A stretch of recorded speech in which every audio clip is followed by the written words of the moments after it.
Welcome, everybody, to the weekly Probate Mastery group coaching call. If you don't remember who I am, my name's Chad. I'm the guy that started all this. I have been out for a few weeks, and I owe a huge gratitude to Bill Gross and David Pinnell for having my back while I dealt with the death of my father and his funeral and proceedings. Thank you guys for having my back. Hopefully, you guys learned a ton from Bill and David. We all have a different approach, and I think it's valuable to have different perspectives on a lot of the things we talk about. I did have something I wanted to cover today. Since tomorrow is the first day of December, I've been doing this for nearly a decade now, working in this niche. And one of the things I noticed when I was one of the owners of all the leads, people would put their leads on hold or they would stop their mailing. They wouldn't be prospecting really between Thanksgiving and New Year's. I wanted to tell you a story from 2015. It was the week before Christmas. My list came out. I was like, I can't mail these people this week. But I pushed through it and I said, you know what? You believe that these people are better off hearing from you than not hearing from you. Send the damn letters.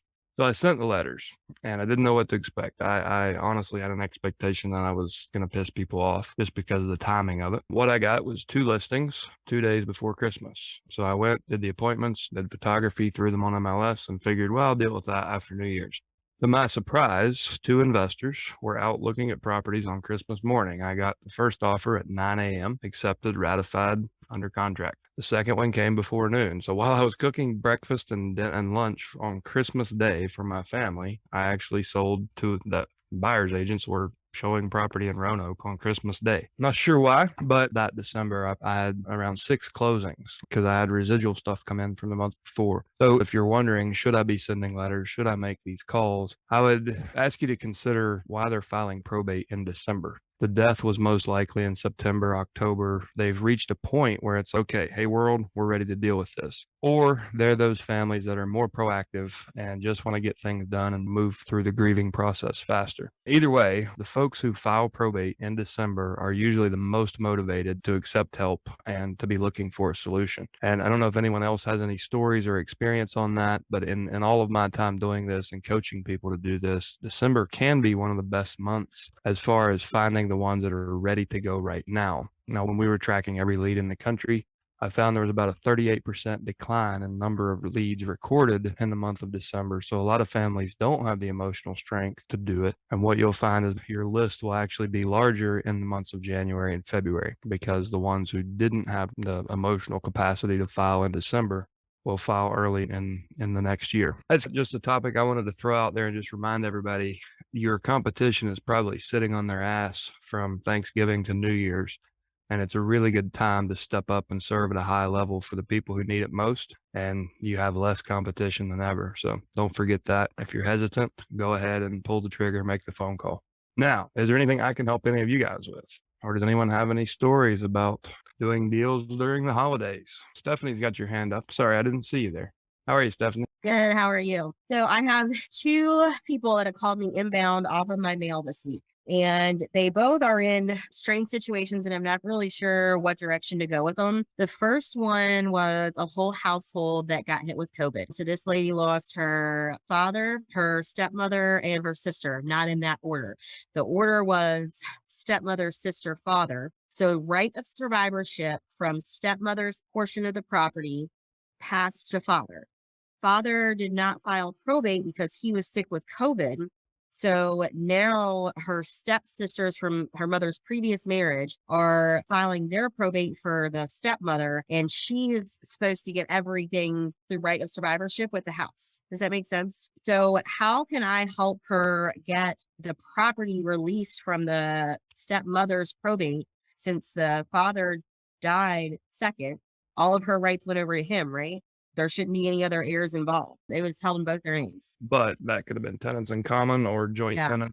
Ideally, if it was held as tenants in the entirety with rights of survivorship, then you had a transfer on death, and that will be easy to transfer from stepmother to father. And then she'll have to probate the father's estate to get the property in her name. And tenants in common or some other form of title, you may have to probate stepmom's estate to get it to dad's estate and then probate that estate.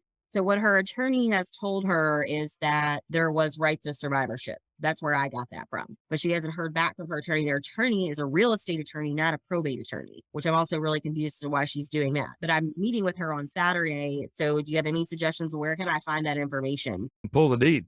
Like Or you do can okay. just go do a preliminary on it yourself or have one of your title companies. If you run a lot of deals through a title company, ask them to Mhm. just pull a preliminary for you or Okay. just send you the deed. They should, if they have online tools, they can pull a deed and email it Right. to you. They want you to think they still go to the courthouse. But if you can see how ownership is held, how it's deeded, and then look at your state succession law, if it's held in the right title, then it transferred upon death. There's obviously formalities, but it transferred upon death of her to him. And then did he have a will?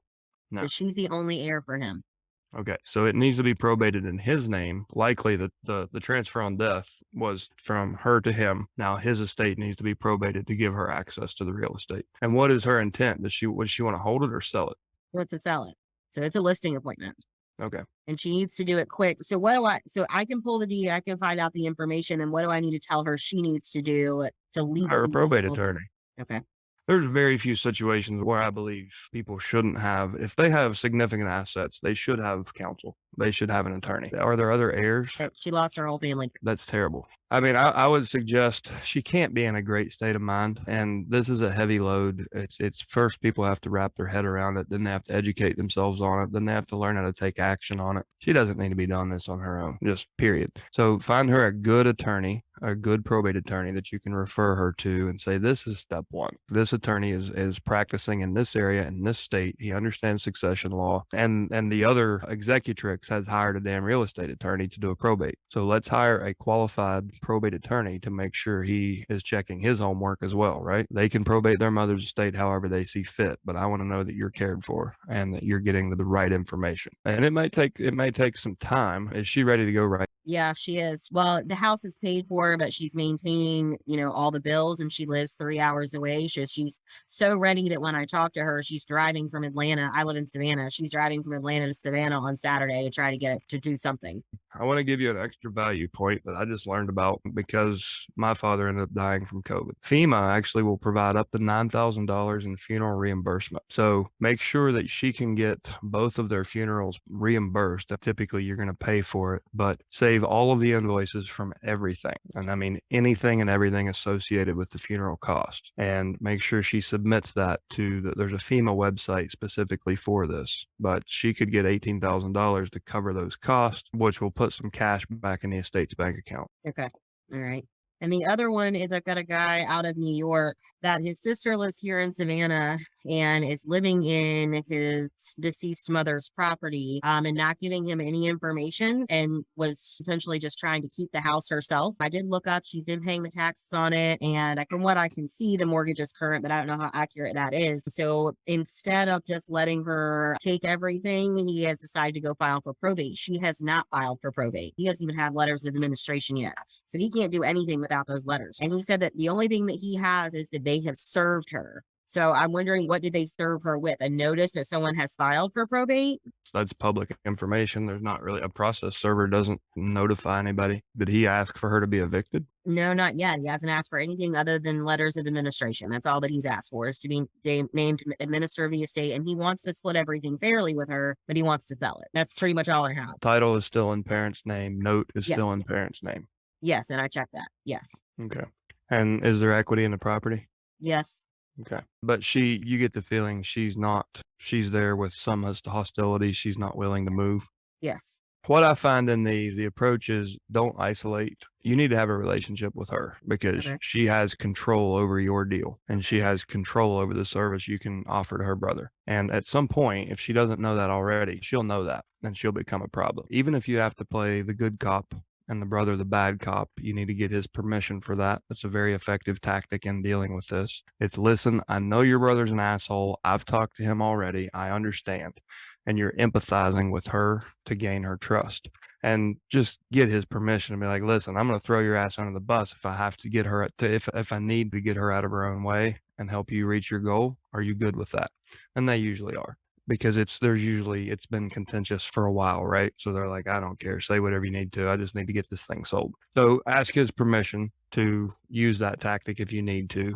make contact with the sister, ask him what his relationship is with her right now. What's that relationship dynamic? If you're comfortable with it, meet her face to face and say, hey, my name's Stephanie. I've been speaking with your brother. We don't have to talk about him, but this is a big deal for you. So I wanted to introduce myself, ask the same things that I've asked him. What is your ideal outcome? How can I help you? And then sit and listen. And what you'll probably get is a very ego-driven, very detailed and story-filled response because she's been wanting to say this to his ass for a long time, and you're going to have to listen to it. But sit and listen and look for things. Like the first question you need to get answered is, does she have somewhere else to live and can she afford that? The difficult ones is when the answer is no to that, then you have to figure out how do you find her suitable living that she can afford long term. And then how do you bridge that gap? Can you go to one of your investors and get her in one of their rentals? And then he gets paid 2 or 3 months later from the estate. Figure out if she has somewhere to go. If she has a suitable living that she can afford and she's still hostile and wants to stay, he can offer her moving expenses from his side of the estate. I try to avoid evicting family members at all costs because it's just making their situation worse. And over time, it will just get worse and worse. So for me, I've been able to actually get people to speak at using this same approach. I've been able to reconnect people who haven't spoken in 20 years. And it's just pure freaking ego. There's no reason they shouldn't be talking to each other. It's this zero sum game. If I talk to him, I lose. I want him to lose. And it's total BS. So you might reconnect them. You might be the reason they start speaking again and everything smooths over. She might dig in and be hostile. One of the best things you can do at that point is offer her some more money to get the hell out of the way and give her a fair warning. Listen, have a white glove moving service pull you out of here and take you to your next nice home, or you can have the sheriff do it and you can sleep in a hotel. He doesn't give a That's shit either essentially what way. would happen, right? The courts would likely force a sale if they can't agree. Eventually. Okay. Yeah. And this one, there wasn't a will. In this one, there is no will either. Are there Okay. more liabilities than cash in the estate? No, I don't think so. I don't think there's a lot of debt. Is that what you mean? Does she have earned income? She must, because she's paid the property taxes and she's kept the mortgage current from what I can see. And she made a property tax payment in November. I should have been asking better questions from the beginning. Can you get her refinanced? You're not going to get paid. This is one of those deals where you'll get paid indirectly eventually. You're not going to make a sales commission. But if you can get her to a lender, get her pre-qualified to purchase the house from the estate, then everybody gets what they want. Oftentimes, I jump to an assumption there. It's oftentimes they won't qualify. You go to the things that I have already said. But step one should be, okay, you want to stay here? That's great. Your brother wants to sell it. And let me introduce you to a lender. Let's see if you qualify to purchase the home. And if you do, problem solved. Everybody got what they want. And you don't even know me. Okay. And she would just purchase from the estate, no different than an investor would purchase from the estate. Yep. And the brother gets his 50%. She doesn't have to move and everything moves forward. And your lender will give you a pre-qualified buyer one of these days because you handed him a refi on a platter. Well, it's not a refi, it's a purchase loan at that point. All right, Stanley, how can we help you today? What's on your mind? I'm very new to probate. I recently completed your probate mastery course. It was a lot of content, a lot of value, a lot of things that I did not know before. So I just thank you for putting that together for everyone. Also, the community here is awesome. I've been reaching out to several people over Facebook in the groups, and guys like Mr. Jonathan Hawking, him and I spoke about a week or two ago, and we spoke for about an hour. But yeah, I really enjoy the community here. I'm getting ready to start sending letters out to PRs. I plan to manually pull mine from the register of wills. I'm here in Maryland. So I have two questions. The first one is going to be about a marketing sequence. So I remember you saying, most deals comes from the 7th follow-up along those lines. So what type of letter should I be sending first? What type of letter should I be sending second, third, and so on and so forth? Did you download the sample letters from the course? All of those are proven with my personal money. The reason they're there is because they were proven to work in multiple markets. Any of them will work, especially in your first campaign, just to avoid even the possibility of analysis paralysis. Pick the one that you resonate most with, the one that you feel like fits your offer the best. Are you clear on your offer? Are you confident in what you have to offer now? Okay. So for me, the one that I used most commonly was probate options. And it was just a few simple bullet points and an introduction to what we do. I tested and tracked my first 12,000 pieces of mail. What I found was I had about the same response rate to all of those letters. Now, there were a lot of losers that I thought were great and they didn't do anything. So they didn't make the cut. I tried with, return address on, return address off, this letter versus that letter, a sequence versus the same letter 3 times in a row. I wasn't able to find a measurable difference in the sequence versus the options letter 3 times. Like using multiple letters over multiple months, it's compounding. So just like the magic of compound interest, this is not that magic. It's a nightmare. When you're sending 12 letters to 12 lists, you're managing 144 different letters and different campaign touches. And unless you have a good system with automation built in, it'll eat you alive. In the interest of efficiency and just inbound marketing, I sent the option letter 3 times. I would pull the trigger on all 3 of them the day I got the list, and I never scrubbed the list. I never went in and took people off unless they requested me to. They would just get all 3 letters. That allowed me to look forward and focus on dollar productive activity, which was not stuffing envelopes or list management. If you were an All the Leads subscriber, we built that system to handle the list management. So you can upload 12 letters and all 12 can be different. And your start date is the day that your first letter drops. And then if you're using their internal CRM to manage your leads and manage your opt-outs, all of that list management happens for you. There's a ton of value in that. It's included with the cost of the leads. If you're using all the features of that system, you can get really creative and do a series. But if you're doing this manually, trust me, man, it'll eat you alive if you try to manage a whole bunch of different letters in a sequence. Yeah, that's something I considered. How many leads per month do you have? Have you pulled them before? Here in Baltimore County, there's about 300. It's a lot. That's a monster. That's a lot, yeah. That is a monster. So you imagine, even if you just send 3 letters, at the end of the 3rd month, you're going to be managing 900 pieces of mail. Are you fulfilling mail on your own? I intend to. Don't. What do you think you're worth? Like, what's a dollar value to your professional worth this year in the next 12 months? How much money do you think you can make? Are you a 6-figure guy, a 7-figure guy? You're a 6-figure guy.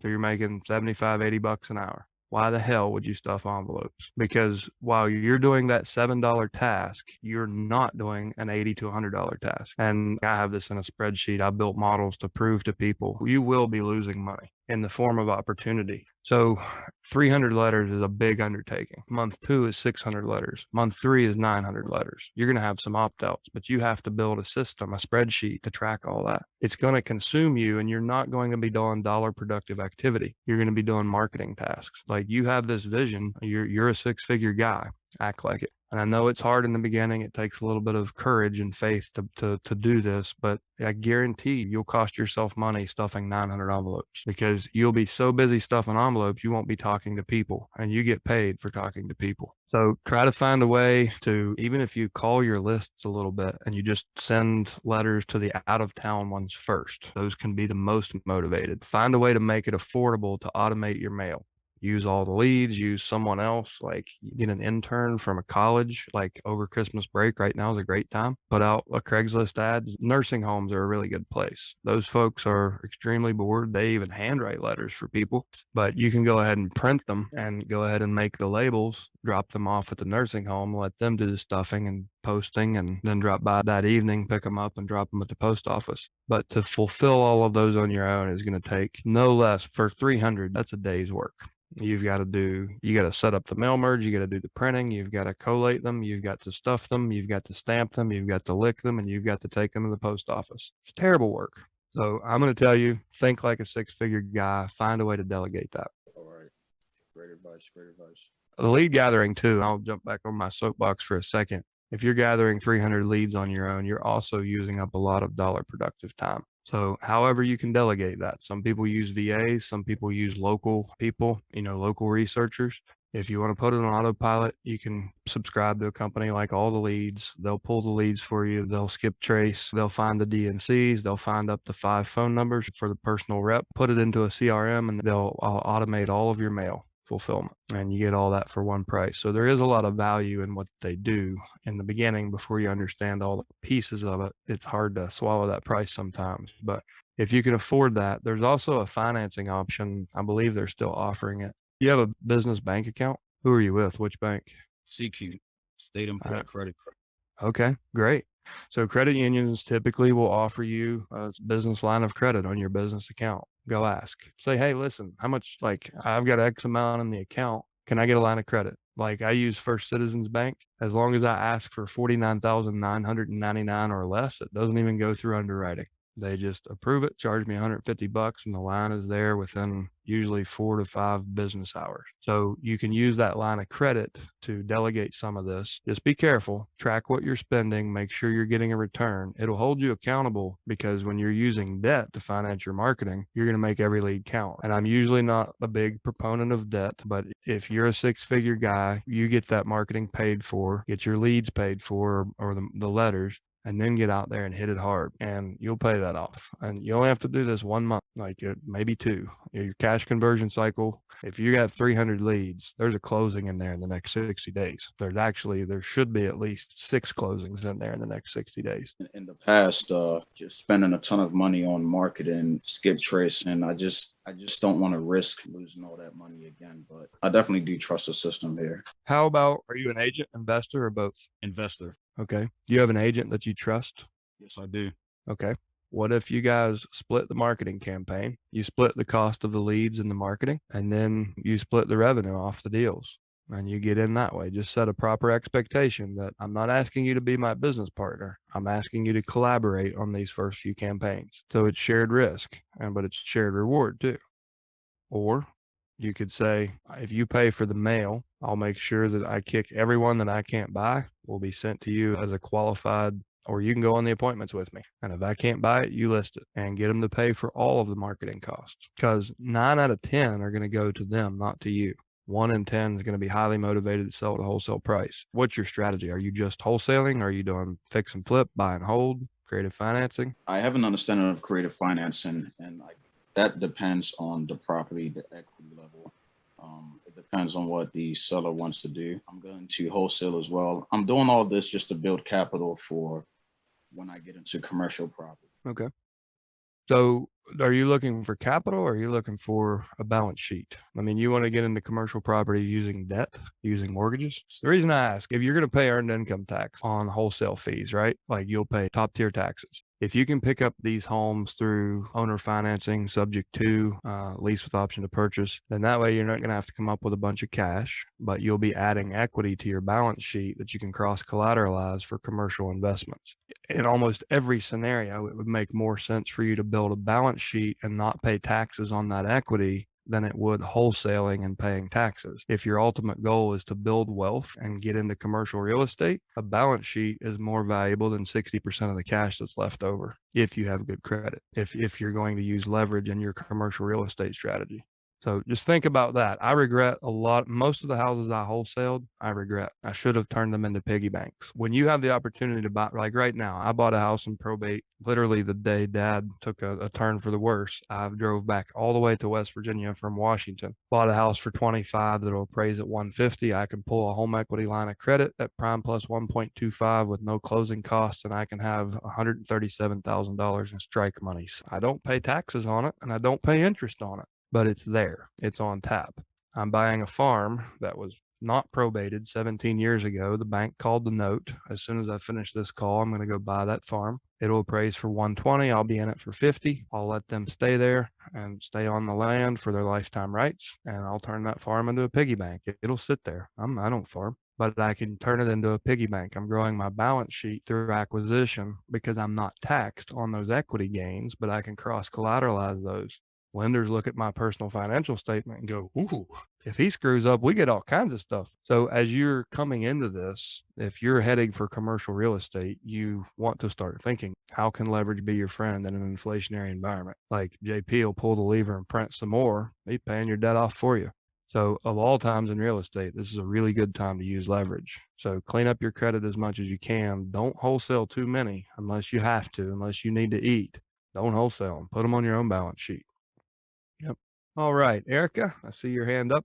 Yes, yes. Hi, Chad. So I have an interesting case. My buyer wants to buy a property. This is a neighbor's house, and apparently the owner passed away about a year ago. It sounds like there is a caretaker who is a friend of the deceased person. And he told my buyer that the kids apparently don't want anything to do with the property. Actually, the person owns two. He owns a house and a condo. So my buyer wants to buy the house. It sounds like there might be a pre-foreclosure because he owns like maybe 60K, but I don't know exactly what state. Is it foreclosure or anything? I found out finally the account number and the lien holder, the bank. I ordered the title, but it takes several days. We don't want to lose the property. So I wanted to ask you, what's the best way to go about this? How do I find out that it's clean title, transferable, who the legal owner is? And whom do I write the offer for? Have you checked the newspaper for the notice of default? I checked, but I couldn't find anything. I checked things like foreclosures or pre-foreclosures. I don't see any record of anything just yet. Okay. But you ordered a full title? Yes, I ordered a full title. Yeah.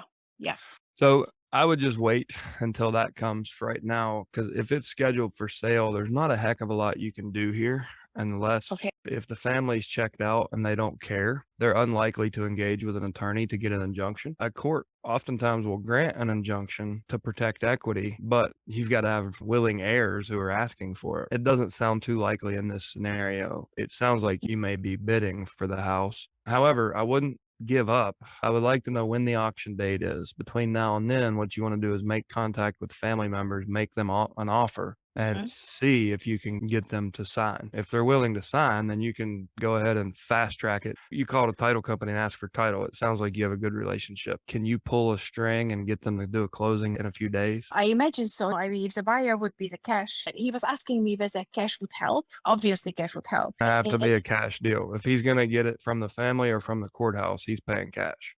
Okay, got it. Okay. So They did get the family friend who takes care of the house to talk. So apparently he's opening mails. So it sounds like there is like 60,000. So the property worth in this market, probably maybe 650, between 650, 750K. He bought it in 2005 for 350. And I think there was a 280K mortgage on it or something along those lines. So I don't know how much the mortgage is just yet. Apparently from the bank statement, the caretaker said that he has a 60,000 delinquency on the place. the arrears is 60,000, not the actual payout. Yes, that's what I think. Yeah. Okay. Not- The original note, 380 280, I think. and 05. So what's the house worth right now as is? It's 650 at least. Oh, hell. So you'll be in at like 50 LT, 50 cents on the dollar. Does the caretaker have the numbers for the heirs? That's a good question. Probably.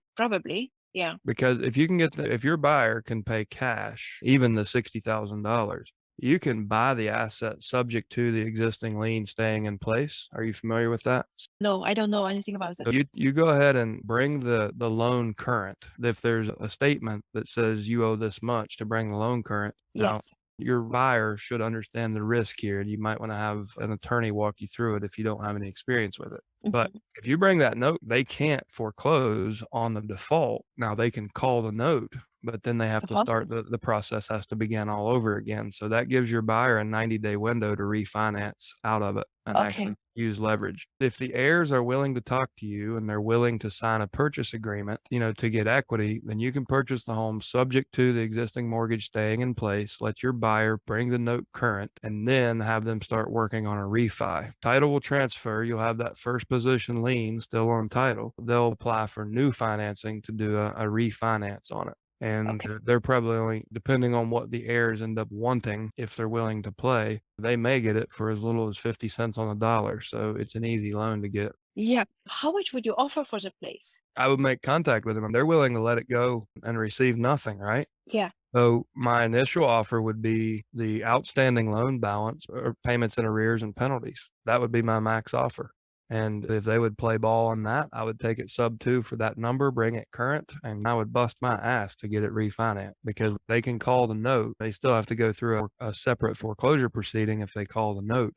So you have a 90-day, at least a 90-day window. But as long as your buyers are creditworthy, if you transfer title, I mean, hell, they can even do a HELOC in second position, pay off the first, and then the HELOC will fall into first position. Now, you've got to have a bank that can think outside of the box. Yeah. Yeah. What state are you in?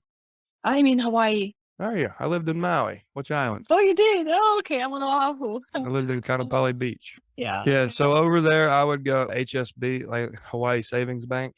Yes. Yeah. They're one of those smaller community banks that will actually play ball on things like this. They portfolio their loans and they don't give a damn about the mainland. Like I would talk to HSB, that might be a good bank that would actually do the refi or the HELOC. Basically, Chad, you'd buy the place for 60,000-70,000. That's what you're saying, just the No, payoff. I don't think you're gonna have it. I don't think it's gonna be that good because you have a note originated in '05 at 280. Most of those, 15 years of payments went to interest. I'm ballparking. You're probably around 230 on your outstanding Sure. note balance, and then Okay. you've got 60,000 in arrears and penalties. So let's just round up and say you're probably at 300. But you need to know that number, like figure out what the payoff is. And from the details you've given, is there's 60,000 in penalties and arrears. But I'm Yeah. guessing there's probably 230 in principal left on that note. So that probably puts you somewhere around 3. Make contact with the family, ask them if they would sell it. You have a buyer that's willing to pay 300 and close as soon as possible. You find a title company. I'm trying to think of the one we used on Oahu. There's 3 big major ones. First American, Title Guarantee, and one more that I don't really work with because they are lame. Title Guarantee, First American, I do most business with. If you can find the title company that will let you in the front of the line to close quickly, that's what I would do, just because you have a short fuse. Yeah. So just to recap, let's figure out, is there a scheduled sale date? And if so, when is that? Next, does your borrower have cash or do they intend to use financing? Next, does the caretaker have a piece of mail that has the payoff amount, including principal, penalties, and arrears? And then do they have contact information for the heirs so you can call them? Are they on the mainland or are they on island? Here on the island. Perfect. So if you can't get a phone number, go find them. Yeah. Chad, and would you offer, the heirs something that it's worth selling? So that it would be worth for them to sell? I would say, guys, listen, are you aware that this is going to foreclosure and you will get nothing? Yeah. And if they say yes, then I was like, okay, so my client will pay $300,000. I have the paperwork with me. I brought a signed offer. Would you let it go for $300,000? If they say, no, I wouldn't sell it for that. Okay. What'd you sell it for? They probably have their heads in the sand and often, and they're going to regret this. They're leaving $300,000 on the table. How many heirs are there? I don't know. There are 2 children. Apparently, no wife, probably passed away. Apparently, the kids want nothing. Don't want to deal with it. They came along, is what I hear from the buyer. The caretaker told him that the kids said, no, we don't want anything. We're not interested. So I'm like, the only thing they have to deal with is a single DocuSign. You need them engaged for somewhere between 30 and 45 seconds. That's it. Now, when you make contact, I would recommend finding them in person if you can. Have this conversation face to face. Figure out what their situation is, why they put their head in the sand. Is there anything they need? And then try to lead with a $300,000 offer, because if they don't want anything, you're not taking anything from them. You're just getting your buyer one hell of a deal, right? Yes. And then if they want something, then figure out what that is. Find the middle ground. If you get it for $500,000 in this market, that's still a great deal for your buyer, right? It is. And Chad, actually, it gets even better. So the deceased person owns a condo too. I figured it out, which is also pre-foreclosure. It was a rental property. So this was his primary residence, as a tax address. The condo is this house. So actually, there is a condo there as well. Probably, I don't know, probably rented, and it's worth maybe 250-ish or something like that. There is maybe a 40K delinquency on that, and penalties and things. Differently on holders. I was thinking, why don't I buy it and flip it? I think that's good. You should buy it, hold it for 13 months, and then flip it and pay capital gains. You already have a tenant. So if you can buy it, let it ride for 13 months, and then cycle your tenant through, and then do your fix and flip, and you'll pay 20% capital gains versus earned income tax. Okay. So we've coined that the slow flip. Okay. You're insanely more profitable if you can bank inventory like that for a year. Then you pay off long-term capital gains versus earned income. Yeah, I ordered a title on that one too to see. And then for most properties, should I contact the bank right away? Until you have an authorization to release, they won't talk to you. Get your hands on an authorization to release. Any short sale agents on Oahu, they'll hand you one. But when you meet with the family, have them sign the authorization to release, and you may need to connect that chain of title with a death certificate showing that the borrower is deceased and the authorization to release was signed by the heirs in the line of succession. Then you can talk to them and order your own payoff statement and know that the real numbers. Yeah, makes sense. Okay, so get a order to release, have the heir, the immediate family, right? Somebody sign. So that would be the children. Yeah. So there was no will, correct? No will. So what you need is the loan number for each of the loans. You need the borrower's full name, and that goes on the authorization to release. And what you'll have the child sign as the authority, and then you'll have to show them a death certificate and prove that person had the authority to release information on that particular loan. Yeah, These can be frustrating. Like when they stick their head in the sand, they don't want to participate at all. They can't always be done. You might still be going. You need to have a contingency plan to be at the courthouse steps as a proxy for your buyer. Okay. And so if they don't sign, what do I do? Are you familiar with that process in Oahu? That's what I wanted. I wanted to. You got some fun homework. Pull up the newspaper. Look for the next substitute trustee sale. And I want you to attend it. I want you to go and practice. You need to get a read on what happens there, how fast it happens, how many bidders were there. Like in case you end up being the real estate agent bidding on behalf of your client at the auction, I don't want you to be nervous. I want you to be confident. So they're going to authorize you to give you 10% down in cashier's checks, and you're there trying to get it for as low as possible. I want you to be familiar with that, not intimidated by that if it comes down to that. It's a great way to meet investors too, by the way. So we're going to kill two birds with one stone on this homework. Awesome. Okay. So while you're there, you're going to let them know, hey, I'm here because I find deals in probate all the time. I'm going to be bidding for one of my buyers. What if I were here bidding for you? Wouldn't you rather be doing something better today? Yeah. It's December. North Shore is going off. Yeah. Mm-hmm. Okay. That's an exciting one. Excited. I'm super excited. I hope they're willing to talk with you. I would try to do it in person. Are they Hawaiian? Yeah, it sounds, yeah. Yeah. So show up with some fruit and some musabi. Take them some spam musabi. Bento box. Okay. Bring me a bento box too. Okay. That's right. Thank you so much. Thank you so very much. Good luck with that one. Let us know how it goes. David, thanks for patiently waiting. How can we help you today? Hey, Chad, my condolences on your father, and Thank you. Bill did a great job while you were gone. I joined recently 2 weeks ago, also joined all the leads at the same time.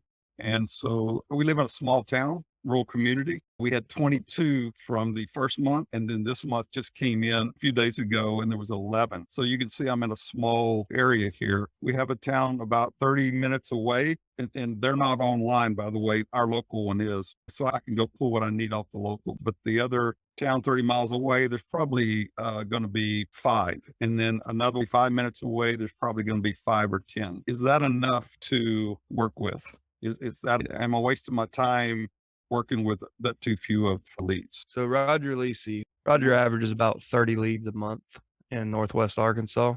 He gets 3 to 5 closings a month. He's the one that I point to the potential in secondary and tertiary communities, rural communities. He takes it very seriously. He provides as much value as he can. He's pulling sometimes as much as a half a dozen deals out of 30 leads a month. I've got lots of stories like this. There was a lady, one of our original subscribers. I never thought we'd sell a county with 2 leads because we have a minimum of like $200 because we have to pay mileage and researcher fees and all that. She bought Wrightsville Beach, whatever county Wrightsville Beach, North Carolina was in, 2 leads. She's like, I don't give a damn. I get them both every month. So she was 2 for 2. Now, what I'll say is when you're in these smaller communities with lower lead counts, aggressive marketing is not as important as building good referral relationship. You've got a great opportunity to impress the hell out of the handful of probate attorneys. There's probably 1 or 2 guys that are handling all those. You need to take them pig hunting. You need to give them boot polishing coupons, make an impression, find a way to provide value to those guys. It's likely in a community that small, you won't even need to actually be doing direct marketing. You can just wait for referrals. That's what Roger found about a year in. He ended up with all of the divorce cases in that whole town. He ended up with the probates.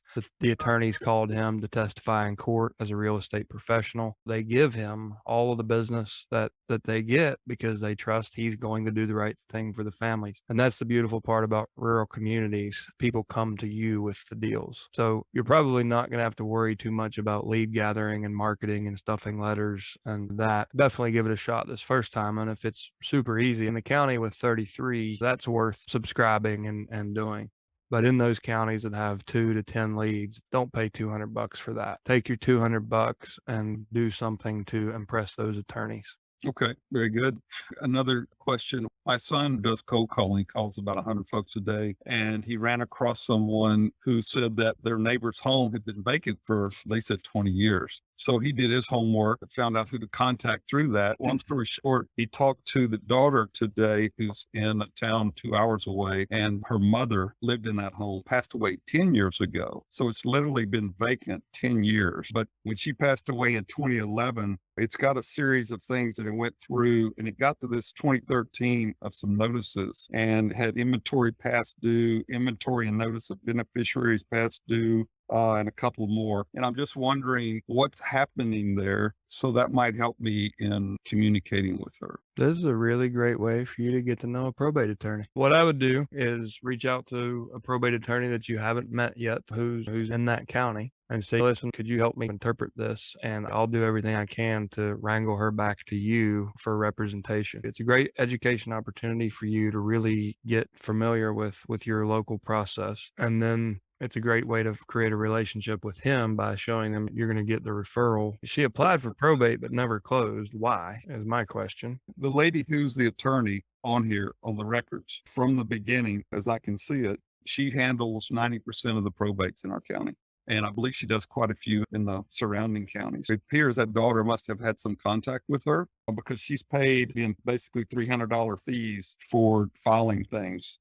2011, 12, and 16. Lynn is the attorney, Lynn Lemelier. Okay. How would you phrase the conversation with Lynn if I want to start to get to know her? And I think what I would say is, hey, Lynn, I found a schedule of events from December of 2011 to now. It looks like you've been working on this case for a decade. I think maybe I'm going to be able to help you out. Would you have time to have a cup of coffee with me? And I would sit down and just say, listen, my son was calling someone and ended up talking to her, found out about this. What's your outcome? Do you want to buy the house? No, I would like to list the home as a realtor. Okay. And just say, we spoke to the heir and she said she has an interest in selling, but it looks like she's been stuck in the mud for the last decade. What can I do to help you move this case along and get it closed out? How can I be of value to you? Is that contrary to an attorney's? They try to stretch him as long as they can. So They got 10 years out of it. maybe she is done with it. Okay. No, that's good advice. Yeah, I was wondering what a good little approach might be for. But yeah, and she's the one I need to get to know, obviously, since she's handling most of them. Yeah, I appreciate it. Thank you. Cool. Thanks for being here, David. Good luck. Thank you. Dan the man. How are you? How's everybody doing? Sorry about you, Dan. Well, A real quick one is to Stephanie. I don't know why she keeps getting these conundrums. What I found locally here, Sarasota's automated pretty much with a computer. And if I recall, she's also a realtor. I went down to the clerk and I told them that I was interested in probates, who I was, and I said that I was a realtor. And I signed up for what it's called an authorized user, which gives me another bit of a level of access to the public files. So some of the deeds may be listed in some of those places to where it's just going to be a click away for people to have a shortcut. And as they're looking at properties, they can look at some more information, reference the mortgage and the deed itself. I don't know if all the automated counties have those available, but you have to make that because they took a picture of my license and they had to set up and approve a password for me. So maybe that'll help with some preliminary research. My question is, I took your course, but I took it when you were with all the leads. It's been quite some time now. And you mentioned something about letters. I never got any example of letters even back then. I haven't really done heavy mailing, but I would like to start trying. So where would I get, or do I have to go back to all the leads and figure out if I have access to that? no, it's in the course. Do you have a Thinkific login? Do you have a login for the digital course? If you go to probatemastery.com and click login, have you ever done that? No, because I didn't know that those transferred. I didn't know Okay. how that works. What we need to do is we need to get you the coupon code. The course is free for you. You've already paid for it. Tom, can you make a note and send Dan a coupon code for an alumni course? and email it to him. And Dan, I'm sorry, your last name? Ivanov. Good Irish name. Yeah. I'll get something set up for you. So you'll get Tom will send you an email, Dan, and there's a code in there that you put in and it'll give you a $500 discount. And then you'll sign up for a Thinkific account. And there you can go through the course at your own pace anytime. There's reading lists, there's other handouts. There's stuff in there that I had developed after I digitized the course, like the reading list, the mind maps. You probably remember me screen sharing, showing mind maps and things. Look under each of the modules, you'll actually see handouts and links and things. I appreciate that. And sorry you have to find out the FEMA reimbursement for the funeral the way you did.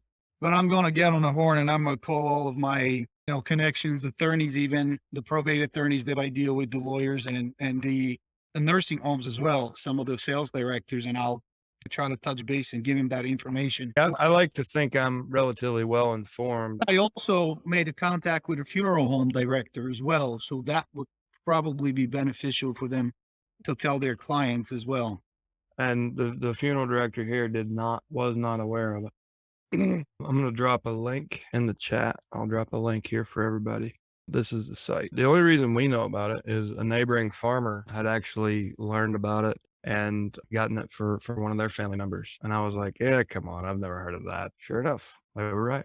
So I like how you're thinking outside of the box. Like, I'll challenge each of you guys. How many people don't know about this, that you can be the one that gets the social credit for bringing to them? And how big of an impact does $9,000 make for the average family? Like, it's a big deal. And until the money runs out, there's no timeline on it. So even if they lost a family member last year, if the death certificate has COVID on it, they are eligible. And it will cover the services, it'll cover transport, it covers the casket, the headstone, everything, up to $9,000. One of our guys just passed at the sheriff's office just 3 weeks ago, and I'll reach out and see if I can help him with that too. Thank you so much. Have a good day. Thanks, Dan. All right, guys. As it turns out, I actually still do know how to do this. I was wondering. I guess it's like riding the bike. Michael, I read through the comments. I almost forgot you there, man. You didn't raise your hand, but I think you had something you wanted to share. Sure. I don't seem to have the hand in my interface. Uh-oh. Don't know why that is. You've got to earn it. It's your first call. You'll get your hand later. All right. Thank you. So I just finished the coursework. I loved it. The things that occurred to me, this is a branding question. So I've paid to set up a website for web presence for my business. And the gentleman who was consulting with me suggested that for the benefit of SEO, that the name should have the word buys houses in it. Like there are a lot of cheesy websites out there like that. And I don't think that's compatible with the messaging that really fits this line of work. I guess two questions I would have would be, people who are in probate, do they even go online to look for probate related resources, or do they just have people reach out to them? Is it even productive to try to engineer a website so that they find it?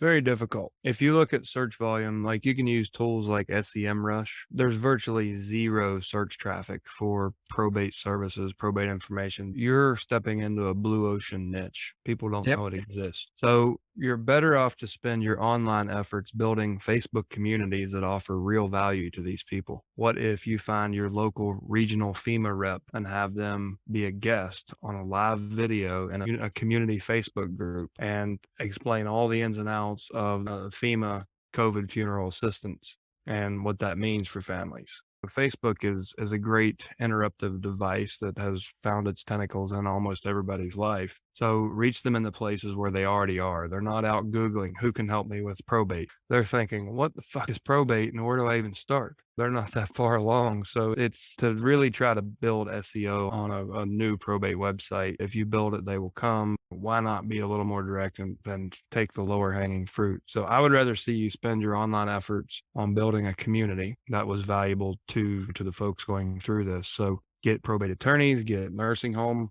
get Medicaid employees, get somebody from Social Security. There's so many questions. And this is the stuff like I've spent most of my time just sitting in my mom's kitchen, just making sure when she has the next breakdown, I'm there to help her through it. And it's Social Security checks, it's insurance, it's car insurance, health insurance, farm insurance. There's just so many little things. So you can get all of these people from your community to come and participate and make them admins in the group. Say, listen, this is not my group. This is our group. I'll make you an admin. Please don't come in there with commission breath, just trying to sell, bring value. But we will, as a group, curate a community for people in transition in our community. You're going to get a lot more reward for your effort. As far, what is your business model? Are you brokerage, investment, both? After your course, I'm going to resume my work towards a license, but it's been investor based. So that 1/10 you just described is what I've been looking for. Okay. And what are you just looking to wholesale, or are you done fix and flip? What's your strategy? Acquisitions for myself and wholesaling the rest. Okay. So you're a buy and hold, like your Yeah. landlord? Okay. So with that in mind, if I had a website, if it were a website that were designed for probate, is it weird if someone who is not in probate but is going through foreclosure could find resources? No, I mean, what you'll find. So here's what I found with websites. I build WordPress sites, and in 2013, I threw up a page on my core website, which was, a general brokerage website. I also had an investment website, two separate brands. When I threw that page up, I bought a domain. It was sellyourprobatehome.com, I think is what I had. And I just made a domain redirect to that page on my core website. What I found using Jetpack Analytics and using Google Analytics is if I would send 100 letters, I would usually get 50 to 60 web hits. Like I could tell you when the mailman was walking down the street. And what that told me, and a lot of it was mobile traffic. They opened the mail, they grabbed their phone, they typed in a very simple URL domain, and they landed on that page. Now, I got almost no calls from immediately. Like I would sit and watch them in real time. I knew they were looking at the site. It would be between a week and 2 years before they would call me. But when they did, it was basically a come buy it, come list it kind of call. So the website is not going to be a conversion machine. They're not going to find you through search. A website is a credibility piece. So find a really simple domain that's relevant to them and make a standalone site, or just host it as a page on a site that you already own. Make a landing page and redirect it to that page if you don't want to host a few sites. Are you in all the leads subscribed? I'm working towards it. Yep. Okay. But I'm planning to be. So it's $199 to fully customize, like fonts, colors, everything, pages. And then $39 a month is all your hosting and your web admin. So you can point your probate traffic to that, and then just keep pointing your other We Buy Houses messaging, point that to your core investor site. It's sometimes a pain to manage multiple websites, but when you have vendors, you're not really going to be doing anything anyways. But it's there for a credibility piece. Now make sure that on your homepage, you invite them from that website to the community Facebook group that you're building, because that's where the real value is going to be for them, not in some generic web copy. Okay, great. Thank you. Yep. Come back. We'll talk about those ideas more. Like you can do a single page, just a single page website, like a Wix website, and point them there. Go to probate.com to learn more, to get the login info for a community call every Wednesday at 8 p.m. and get them on that page, let them register for the webinar right there, and boom, you got your lead cap. They're getting something of value. Wait till after the webinar to call them, and call and just say, hey, it was really great to see you there the other night. Just wanted to make sure that you got what you came for. Do you feel like that was a good use of your time? And are you coming back next week? And touch base with them and just start that conversation. Don't jump in with the, hey, I know somebody died. You ready to sell that house? Because that's what your competition is doing. So find ways to provide value and then start the conversation that way. Yeah, man. Thank you so much. Welcome to the niche. Come back and we'll refine it as we go. All right, guys. Well, we're at 4:18. I'm going to run and go buy a farm out of probate before it goes into foreclosure. It was good to see all you guys again. And hopefully I'll see you next week. Have a great day.